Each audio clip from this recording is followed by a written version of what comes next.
Hello everyone, welcome back to our YouTube channel competition redefined. मैं सौरभ वाधवानी आप सबका एक बार फिर से बहुत बहुत स्वागत करता हूं with a new topic that is simple interest and compound interest. Although दो सेपरेट टॉपिक्स हैं बट एक साथ लेके आया हूं। क्यों? क्योंकि डील करते टाइम, अंडरस्टैंड करते टाइम जब दोनों को साथ में डील एंड अंडरस्टैंड करेंगे तो बहुत बेटर क्लियरिटी आती है कि क्वेश्चंस को कैसे अटेम्प्ट करना है। क्योंकि पिछले कुछ समय में जो एग्जाम में क्वेश्चंस देखे जा रहे हैं, क्वेश्चन में ना मिक्स्ड कॉन्सेप्ट्स लग रहे हैं, जहां पे सिंपल इंटरेस्ट के भी कॉन्सेप्ट्स लग रहे हैं एंड कंपाउंड इंटरेस्ट के भी कॉन्सेप्ट्स लग रहे हैं। इस चीज को दिमाग में रखते हुए हमने दोनों टॉपिक्स को मर्ज करके एक साथ डिस्कस करना तय किया। अब सिंपल इंटरेस्ट और कंपाउंड इंटरेस्ट वेटेज वाइज अगर मैं बात करूं तो एग्जाम में इन दोनों टॉपिक्स का वेटेज बहुत है। कोई सा भी पेपर हो, भले मेंस का पेपर हो चाहे प्री का पेपर हो, एटलीस्ट एक क्वेश्चन तो आपको डेफिनेटली देखने को मिलता है। और मेंस के क्वेश्चन में अक्सर इनके ऊपर डीआई भी आ जाती है।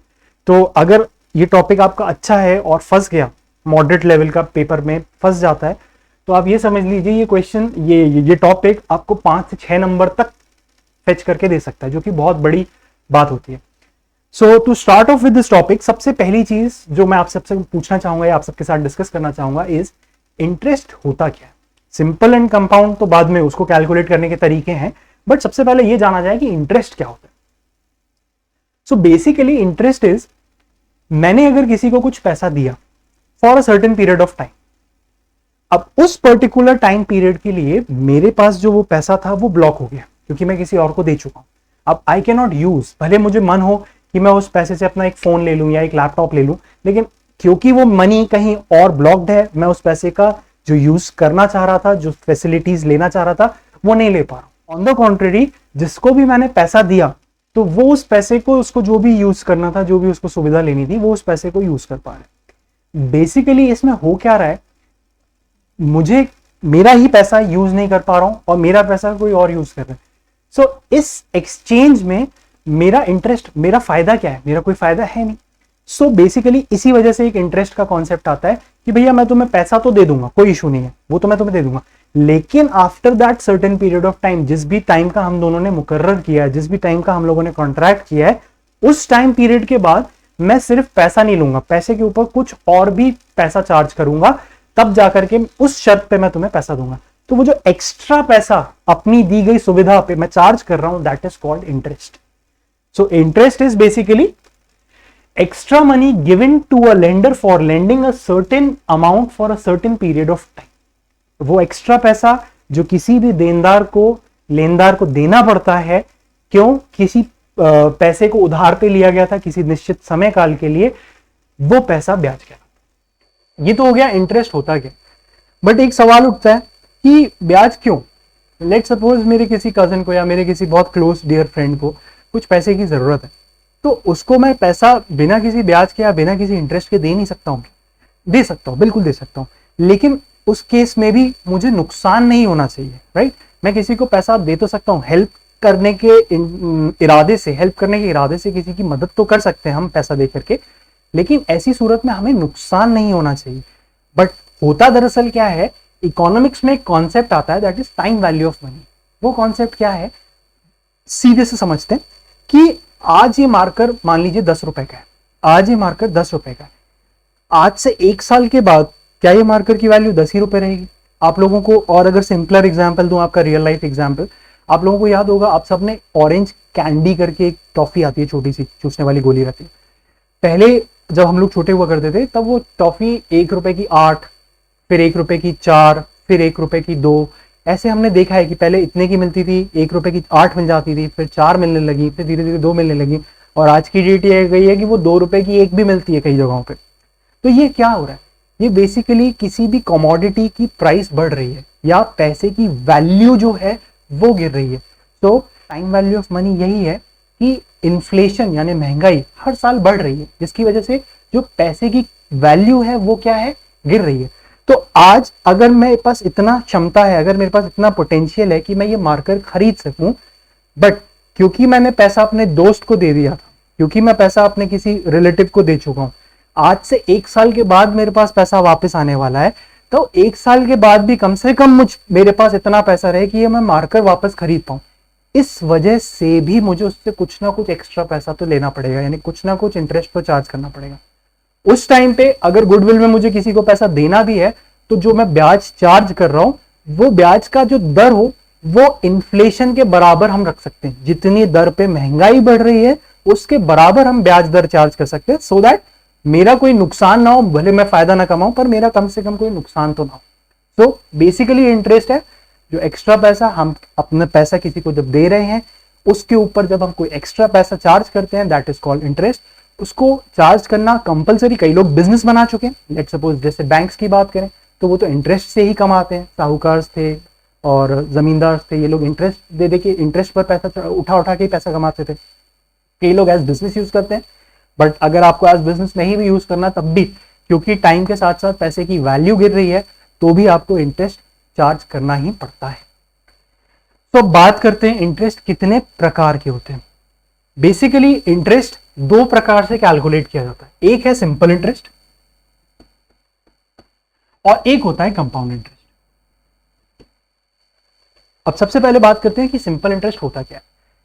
सिंपल इंटरेस्ट हो चाहे कंपाउंड इंटरेस्ट हो, कुछ टर्म्स, कुछ पैरामीटर्स होते हैं जिनको जानना हमें बहुत जरूरी होता है। सबसे पहला पैरामीटर होता है पी, ये कहलाता है प्रिंसिपल।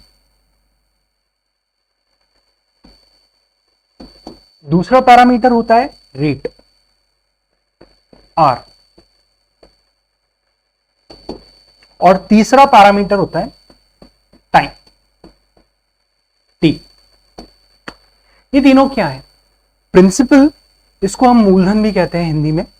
ये वो होता है जो पैसा मैंने किसी को ब्याज पर या उधारी पर दिया है।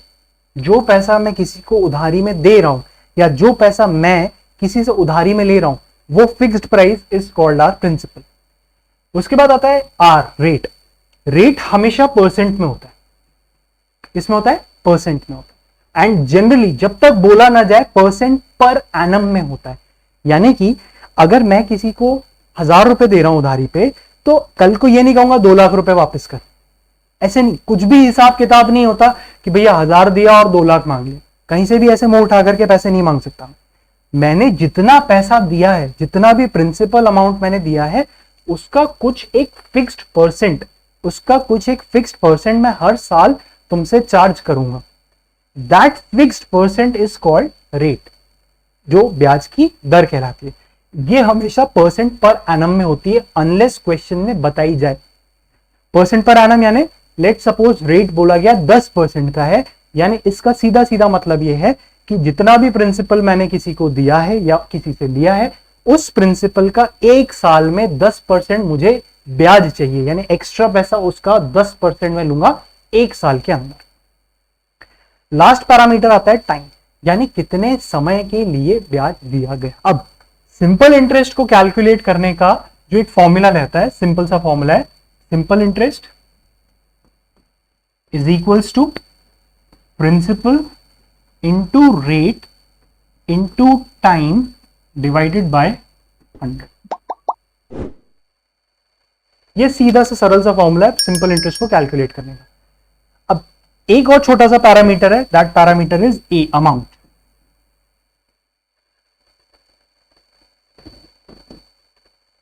अमाउंट ये क्या होता है? अमाउंट इज बेसिकली वो पैसा जो ब्याज का अवधि खत्म होने के बाद, जो जितना भी समय के लिए लोन पे पैसा दिया गया है या लिया गया है, वो पूरी समय अवधि खत्म होने के बाद देनदार को जितना पैसा वापस मिलेगा हाथ में, दैट पैसा इज कॉल्ड अमाउंट। अमाउंट को हम और रेफर कैसे कर सकते हैं? Amount is equals to interest, जितना भी ब्याज मिला है, प्लस प्रिंसिपल।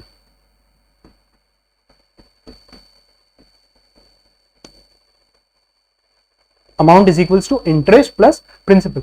ये जो फॉर्मूला है ये कॉमन रहेगा, भले सिंपल इंटरेस्ट हो चाहे कंपाउंड इंटरेस्ट हो। अमाउंट की वैल्यू हमेशा इंटरेस्ट प्लस प्रिंसिपल के बराबर होगी, यानी जितना पैसा मैंने उधारी पे लिया था वो पैसा प्लस उस पैसे पर मैं जितना भी ब्याज दे रहा हूं वो, उस सबको मिला दूं तो जितना पैसा मैंने सामने वाले को दिया होगा, दैट पैसा इज अमाउंट।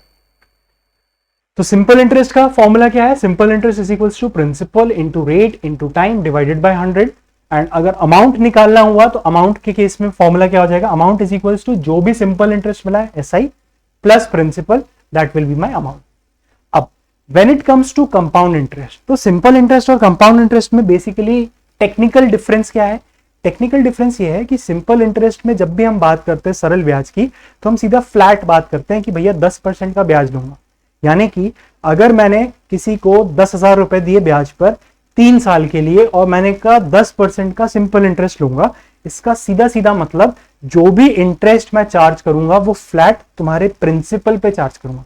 यानी 10,000 रुपए का प्रिंसिपल था तो 10,000 का 10% यानी 1,000 रुपए 3 साल तक चार्ज करूंगा, तो 1,000 3,000 रुपए मैं तुमसे एज इंटरेस्ट चार्ज करूंगा 3 सालों के एंड में, एंड मुझे प्रिंसिपल भी वापस चाहिए।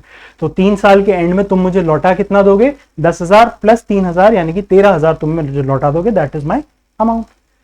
वेयर एज जब कंपाउंड इंटरेस्ट की बात की जाती है तो कंपाउंड इंटरेस्ट में जो कैलकुलेशन होती है वो सिर्फ प्रिंसिपल पर नहीं होती, वो किस पर होती है? अमाउंट पर होती है। यानी कि अगर ध्यान से समझे हम, तो प्रिंसिपल, अभी इसी एग्जाम्पल को लेके चलते हैं, हमने समझा था प्रिंसिपल 10,000 रुपए का है और रेट ऑफ इंटरेस्ट मैंने आपको बता दिया, रेट ऑफ इंटरेस्ट जो है वो 10% का है, और जो समय अवधि मैंने आपको बोली है, टाइम बोला है मैंने 3 साल का समय, 3 साल का समय। तो अब कंपाउंड इंटरेस्ट का लॉजिक या कंपाउंड इंटरेस्ट का कॉन्सेप्ट क्या कहता है? कंपाउंड इंटरेस्ट का कॉन्सेप्ट कहता है कि भाई इस प्रिंसिपल पर 10% के दर से 1 साल के एंड में मुझे ब्याज मिलना कितना चाहिएगा? तो 1 साल के एंड में, आफ्टर 1 ईयर, आफ्टर 1 ईयर 10,000 का 10% यानी 1,000 रुपए मुझे मिलना चाहिएगा। ठीक। अब क्योंकि तुमने मुझे ब्याज नहीं दिया है, क्योंकि अभी भी ब्याज तुम अपने पास ही रखे हुए हो, तो मेरा ये जो 1,000 तुम्हारे ऊपर तुम्हारे पास है, तुम मुझे इस 1,000 पर भी ब्याज दो। ये कंपाउंड इंटरेस्ट कहता है। सिंपल इंटरेस्ट में क्या कर रहे थे हम? सिंपल इंटरेस्ट में 10,000 दिया, 3 साल के लिए दिया, 10% का रेट ऑफ इंटरेस्ट है, तो सीधा सीधा 10% 1 साल का, तो 3 साल का कितना? 30%, 10,000 का 30% यानी 3,000 रुपए तुम्हें ब्याज के तौर पे देना है, और प्रिंसिपल तो तुम्हें चुकाना ही पड़ेगा। तो 10,000 प्लस 3,000 13,000 तुम मुझे अमाउंट लौटा रहे हो। कब? 3 साल के एंड में। लेकिन जब कंपाउंड इंटरेस्ट की बात की जाती है तो कंपाउंड इंटरेस्ट में क्या हुआ? अभी भी बात 3 साल की हुई थी, 10,000 रुपए ही दिया है, रेट ऑफ इंटरेस्ट 10% ही है, लेकिन 1 साल के एंड में इस 10,000 रुपए के ऊपर ब्याज बना कितना है? 1,000 रुपए का ब्याज बना है। ये ब्याज तुम मुझे लौटा रहे हो क्या? नहीं लौटा रहे। नहीं लौटा रहे हो तो अब जब तुम सेकेंड ईयर की बात करेंगे, तो सेकेंड ईयर की जब मैं बात करूंगा, अब की बार मुझे जो ब्याज चाहिए 10% का, वो सिर्फ इस 10,000 पे नहीं चाहिए, मुझे 10,000 प्लस 1,000 यानी कि पूरे के पूरे 11,000 रुपए पे ब्याज चाहिए। तो आफ्टर सेकेंड ईयर 11,000 रुपए का 10% मैं तुमसे चार्ज करूंगा, तो 11,000 का 10% यानी कितना? 1,100 रुपए में तुमसे चार्ज करूंगा। सेकेंड ईयर का ब्याज कितना है? 1,100 रुपए है। अब अगर तीसरे साल की बात करूं तो after third year, after third year 11,000 रुपए का तो टोटल हो चुका था, 1,100 रुपए का ब्याज और जुड़ गया था सेकेंड ईयर के एंड में, तो 11,000 प्लस 1,100 यानी कि 12,100, इसका 10% मैं तुमसे चार्ज करने वाला हूं। तो 12,100 का 10% यानी कितना? 1,210। सो 12,100 ये तो मैं चार्ज करूंगा ही करूंगा, और इसके साथ में 1,210 रुपए में और चार्ज करूंगा, तो इफेक्टिवली 01331 यानी 13,310 रुपए में तुमसे टोटल चार्ज कर रहा हूं। वेयर वहीं पे अगर हम सिंपल इंटरेस्ट की बात कर रहे थे तो टोटल मैं कितना ले रहा था? अमाउंट ले रहा था 3,000 रुपए का ब्याज था प्लस 10,000 रुपए का प्रिंसिपल था, तो टोटल मैं तुमसे 13,000 रुपए ले रहा था। टोटल मैं तुमसे 13,000 रुपए ले रहा था। वहीं पे कंपाउंड इंटरेस्ट में मैं तुमसे 13,000 के ऊपर 310 रुपए और चार्ज कर रहा हूं। ये जो ऊपर का 310 रुपए आया, ये वो पैसा था जो मैंने ब्याज के ऊपर तुमसे ब्याज लेकर के कमाया। ये बेसिक इन दोनों की टेक्निकल या डेफिनेशन में डिफरेंस है, सिंपल इंटरेस्ट और कंपाउंड इंटरेस्ट की। अब सिंपल इंटरेस्ट का फॉर्मूला तो आपके सामने ये रहा। कंपाउंड इंटरेस्ट के केस में डायरेक्ट फॉर्मूला जो है वो अमाउंट का फॉर्मूला है। Amount is equals to principal in bracket 1 plus R% to the power n। A denote करता है किसको? अमाउंट को। P डिनोट करता है प्रिंसिपल को। R डिनोट करता है रेट परसेंट पर एनम को। रेट परसेंट पर एनम को। और N डिनोट करता है नंबर, यहां पे कई लोग बोल देते हैं N डिनोट करता है टाइम को। टाइम को डिनोट नहीं करता, N डिनोट करता है नंबर ऑफ टाइम्स कंपाउंडिंग की गई है।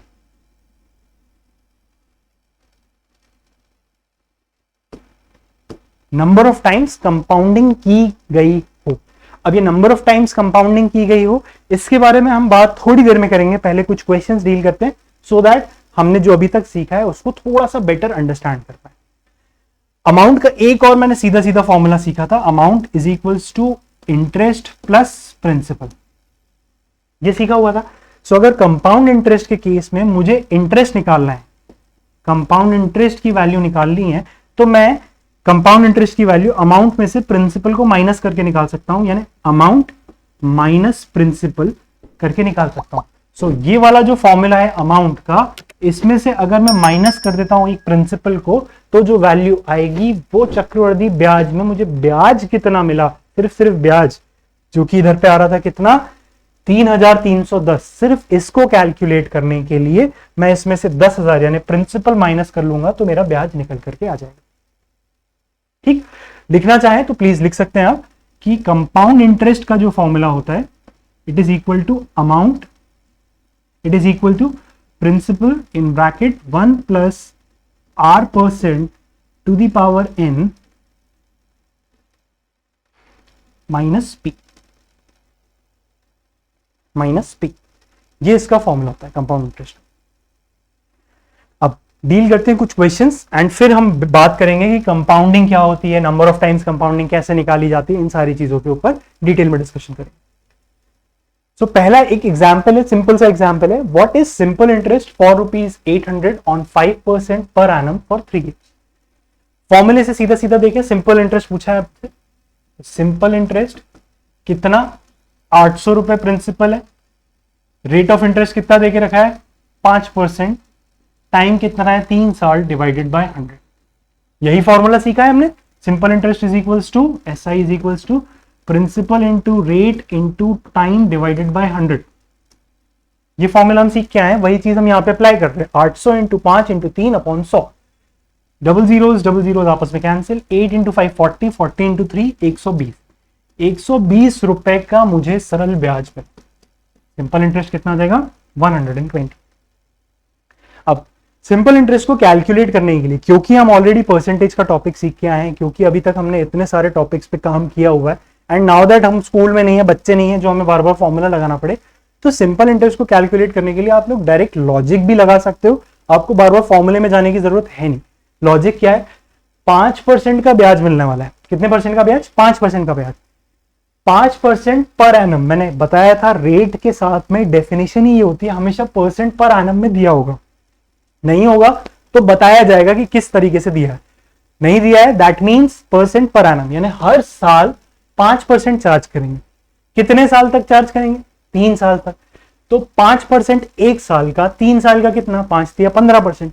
किस चीज का 15% मिलेगा, प्रिंसिपल का 15% मिलेगा। तो 800 का 15%, 800 का 10% कितना 80, 5% उसका आधा, 80 और आधा यानी 40, 80 और 40 कितना 120। तो सिंपल इंटरेस्ट कितना निकल के आ गया 120। अगेन एंड अगेन फॉर्मूला में नहीं फंसेंगे, स्टार्ट कर रहे हैं इसलिए एक दो बार फॉर्मूला को देखेंगे, लेकिन आगे ओरली या लॉजिकली सॉल्व करेंगे।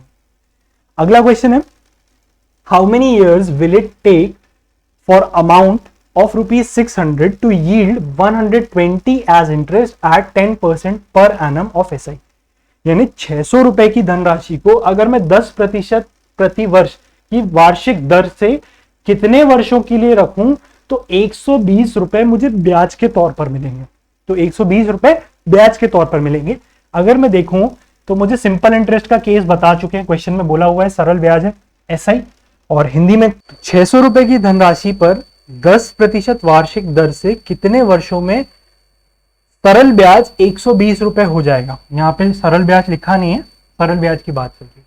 अच्छा, अगर क्वेश्चन में सरल ब्याज कहीं लिखा नहीं भी हो, सिंपल इंटरेस्ट कहीं लिखा भी नहीं हो, तो भी एक स्टैंडर्ड एसओपी जो है वो यही है गाइडलाइन कि हम लोग अज्यूम करके चलेंगे कि सिंपल इंटरेस्ट की ही बात चल रही है।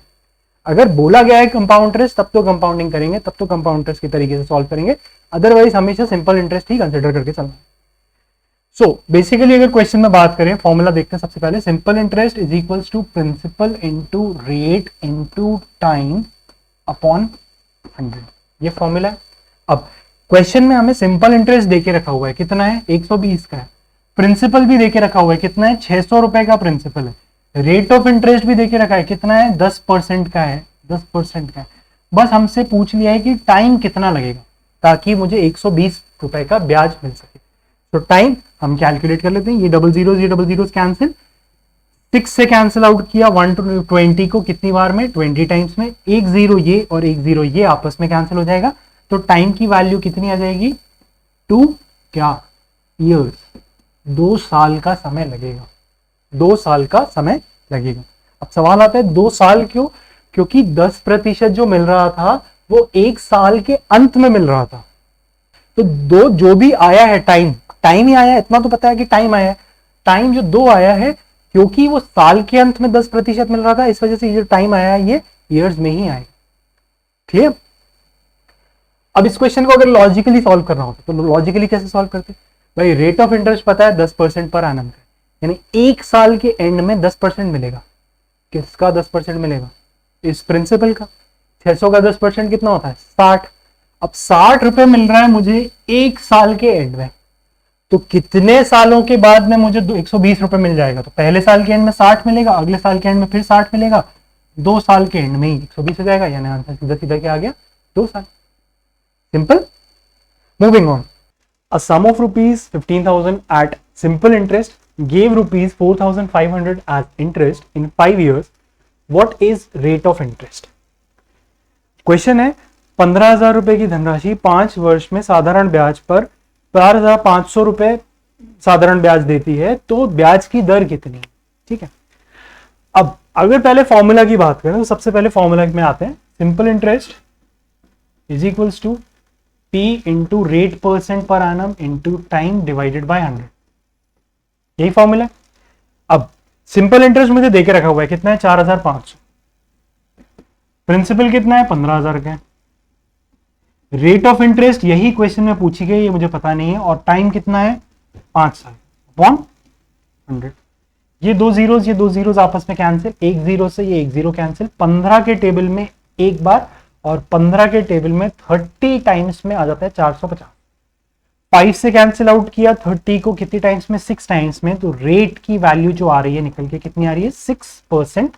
रेट की वैल्यू कितनी निकल के आ गई 6% पर है। ठीक, ये तो फॉर्मूला लगा करके सॉल्व करना हो गया, बट फॉर्मूला लगा करके सॉल्व करना होता तो यहां क्यों आते, तो सॉल्व करना कैसे है, सॉल्व करने के पीछे कॉन्सेप्ट समझना है। कॉन्सेप्ट किस चीज का, कि रेट होता क्या है भैया, रेट क्या होता है, रेट होता है वो परसेंट ऑफ ब्याज जो कि 1 साल में प्रिंसिपल के ऊपर मिल रहा है, खत्म।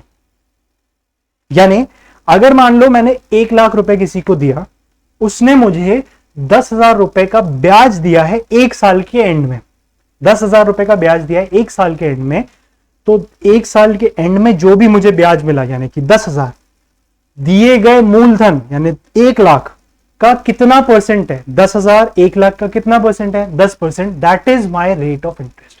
ब्याज की दर यही होती है और कुछ नहीं होती। सो इस क्वेश्चन में अगर हम बात करें, 15,000 रुपए मेरा मूलधन था, 4,500 रुपए मुझे ब्याज मिला था, लेकिन कितने साल में मिला था 5 साल में। अगर मुझे ब्याज की दर की बात करनी है तो पहले तो 1 साल की बात करो, तो 4,500 रुपए अगर मुझे 5 साल में मिल रहा है तो 1 साल में कितना मिल रहा होगा 45 डिवाइडेड बाय 5 यानी कि 900 रुपए। तो 900 रुपए का ब्याज मिलता है कितने साल में, 1 साल में, जो कि मूलधन का कितना परसेंट है 15,000 का कितना परसेंट है, वही मेरा रेट ऑफ इंटरेस्ट हो जाएगा। ये 3 जीरोस कैंसिल, 15 के टेबल में 90 कितनी बार में आ जाता है 6 टाइम्स में, यानी रेट ऑफ इंटरेस्ट कितना आ गया 6% पर annum। ये चीज आप ओरली कर सकते हैं अगर आपको कॉन्सेप्ट समझा हुआ हो। अगर आपको सिर्फ फॉर्मूला बाय हार्ट है तो आपको पेन और पेपर तो उठाना पड़ेगा, लेकिन अगर कॉन्सेप्ट पता है तो पेन पेपर उठाने की कहीं से कहीं तक कोई जरूरत ही नहीं है। जस्ट चीजों को बॉइल डाउन करो उस पॉइंट पे जहां पे कैलकुलेशन करना है, दैट इज इट। क्या कैलकुलेशन करना था? 1 साल का ब्याज प्रिंसिपल का कितना परसेंट है, वही मेरा रेट ऑफ इंटरेस्ट होता है। 4,500 5 साल का ब्याज था, तो 1 साल का ब्याज कितना हुआ, 5 से डिवाइड किया 900 रुपए, तो 900 रुपए यानी 1 साल का ब्याज प्रिंसिपल का 15,000 का कितना परसेंट है, कैलकुलेट कर लिया, 6% में आंसर निकल के आ गया। क्लियर? मूविंग ऑन, अगला question. A sum of money becomes rupees 1100 in 2 years and rupees 1400 in 6 years at SI. Find the rate percent. अच्छा, this question I would consider as important question. इसको मैं थोड़ा सा important consider करूंगा। क्यों? क्योंकि यहाँ पे एक और कॉन्सेप्ट हम लोग सीख रहे हैं। वो कॉन्सेप्ट क्या है कि आपसे बोला है कि कोई एक मूलधन है, कोई पैसे की धनराशि, एक धनराशि है जो कि 2 साल के अंत में 1100 रुपए बन जाती है, जो कि 2 वर्ष में 1100 रुपए और 6 वर्ष में 1400 रुपए हो जाती है। इसका मतलब क्या है? इसका मतलब आज मैंने जो भी पैसा रखा था, मुझे नहीं पता क्या पैसा रखा था, इस पैसे पर 2 साल तक कुछ ना कुछ मुझे ब्याज मिला होगा। अब 2 साल तक जो ब्याज मिला उसके बाद जो टोटल पैसा है वो हो गया है 1100। टोटल पैसा क्या हो गया है? 1100 रुपए हो गया। और वही पैसा 2 साल तक ये रखा हुआ था। अब 2 साल के बाद 6 साल की बात करिए तो यानी और 4 साल में कुछ और ब्याज मिला होगा। 4 साल में कुछ और ब्याज, इसको इंटरेस्ट 1 नाम दे देते जो 2 साल के एंड में मिल रहा है, इंटरेस्ट 2 नाम दे देते जो 4 साल और रखने पर जो ब्याज मिला होगा। ये जो पूरा पैसा है इसकी वैल्यू देके रखी हुई है क्वेश्चन में हमें 1400। अगर आपने ये चीज पकड़ ली लैंग्वेज से तो फिर ये क्वेश्चन में कुछ बचा नहीं, फिर क्वेश्चन सॉल्व करना बहुत आसान है। पकड़ना क्या है कि ये जो 1100 रुपए देके रखा है और ये जो 1400 रुपए देके रखा है, ये मिश्रित धन है, ना ही प्रिंसिपल है ना ही इंटरेस्ट है, ये अमाउंट है। अमाउंट यानी कि principal plus interest, principal plus interest, ये वो वाली वैल्यू। इतना समझ में आ गया? अब देखो, इसमें था प्रिंसिपल प्लस इंटरेस्ट और इसमें भी क्या है, प्रिंसिपल प्लस इंटरेस्ट। लेकिन जब मैं ऊपर और नीचे इन दोनों को जब मैं माइनस करूंगा तो माइनस करने में प्रिंसिपल और प्रिंसिपल तो कैंसिल आउट हो जाएंगे और 2 साल में मुझे भले 100 रुपए या 200 रुपए जो भी ब्याज मिला होगा वो भी आपस में माइनस हो जाएगा। तो माइनस होने के बाद जो भी वैल्यू बचने वाली है, जो भी वैल्यू बचने वाली है, ये किस चीज को दर्शाएगी? किस चीज को दर्शाएगी? ये दर्शाएगी कि जो एक्स्ट्रा 4 साल पैसा रखा गया था, उस 4 साल एक्स्ट्रा में मुझे कितना ब्याज मिला उसको दर्शा रही है। यानी इन 2 साल के बाद इन 6 साल में, बीच में ये जो 4 साल रहे, इन 4 सालों में मुझे ब्याज कितना मिला है? 300 रुपए मिला है। अब 4 साल में ब्याज अगर 300 रुपए का मिल रहा है तो 1 साल में ब्याज कितना मिला होगा? 1 साल में ब्याज कितना मिला होगा? 300 डिवाइडेड बाय 4 यानी कि 75 रुपीज का ब्याज मिला होगा। भाई सिंपल इंटरेस्ट है ना, सिंपल इंटरेस्ट यानी फ्लैट उतना परसेंट लगेगा। यानी अगर 1000 रुपए का 10% तो हर साल 100 रुपए ही ब्याज मिलेगा। सो लाइकवाइज अगर 4 साल में 300 रुपए मिला है तो हर साल 75 रुपए ही ब्याज चढ़ रहा होगा। अगर मान लो कंपाउंड इंटरेस्ट होता तो हम ये चीज नहीं आउटराइटली कह सकते थे। अरे ये बात समझ में? तो 1 साल में 75 रुपए का ब्याज था तो 2 साल में कितना ब्याज था? 150 रुपए का। यानी कि जब 2 साल के एंड में 1100 रुपए बना था, इस 1100 रुपए में से 150 रुपए तो ब्याज का ही था। तो प्रिंसिपल कितना होगा? Amount is equals to principal plus interest. Amount हमें पता है 1100 रुपए का है, जिसमें प्रिंसिपल था प्लस इंटरेस्ट कितना था 2 साल का? 150 रुपए। ये 150 जब 1100 में से माइनस करोगे तो प्रिंसिपल निकल के आ रहा है कितना? 950 का। अब 950 का प्रिंसिपल है, ब्याज की जो दर है, हर साल जो मुझे ब्याज मिल रहा है वो 75% मिल रहा है। हमसे पूछा है रेट का परसेंटेज निकाल लो। परसेंटेज कैसे कैलकुलेट करेंगे? 1 साल की ब्याज को कंपेयर कर लो as a percentage of principal. तो rate percentage is equals to 75 divided by 950 into 100। 50 के टेबल में एक 0 से कटा, 5 से काटा 19 टाइम्स, 50 के टेबल में कितनी बार में? 2 बार में। 75 इंटू 2, 75 इंटू 2 कितना होता है 150, 150 बटे 19। अब 150 19 के टेबल में नहीं आता है, 150 19 के टेबल में नहीं आता है, लेकिन 7 बार में 133 आ जाता है। 7 बार में कितना आ जाता है 133 आ जाता है। तो रिमाइंडर कितना बचा 17, 17 बटे 19 रिमाइंडर बचेगा, यानी 7/19 हमारा ब्याज का दर होना चाहिए। 7/19 ये हमारा रेट ऑफ इंटरेस्ट कहलाएगा। क्लियर है? जिसको क्लियर नहीं हो प्लीज गो थ्रू करना फिर से। रेट ऑफ इंटरेस्ट की डेफिनेशन क्या थी, हमने उसके ऊपर बात करी है। हमें 2 साल के एंड में अमाउंट बताया, हमें 6 साल के एंड में अमाउंट बताया। जैसे ही मैं इनको माइनस करूंगा तो प्रिंसिपल हट जाएगा और 2 साल के एंड का जो भी इंटरेस्ट था वो भी आपस में कैंसिल हो जाएगा। सिर्फ 4 साल जो एक्स्ट्रा रखा उसका इंटरेस्ट निकल के आ जाएगा। तो 4 साल एक्स्ट्रा रखने पर मुझे 300 रुपए एक्स्ट्रा मिल रहा है, तो हर साल मुझे 75 रुपए एक्स्ट्रा मिल रहा है, यानी शुरुआत के जो 2 साल रखा होगा तब मुझे 150 रुपए ब्याज मिला होगा। तो वो जो 75 रुपए का ब्याज था, 150 को 1100 में से माइनस किया, अमाउंट में से माइनस किया, तो 950 रुपए का प्रिंसिपल निकल के आया। तो ये जो 1 साल के एंड में 75 रुपए का ब्याज मिल रहा है, ये 950 यानी प्रिंसिपल का कितना परसेंट है, वही तो हमारी रेट ऑफ इंटरेस्ट होती है। 1 साल में मिला हुआ ब्याज प्रिंसिपल का कितना परसेंट है, वही हमारी ब्याज की दर होती है। जिसे हमने कैलकुलेट किया तो आंसर निकल के आ रहा है 7/17 क्लियर? Moving on.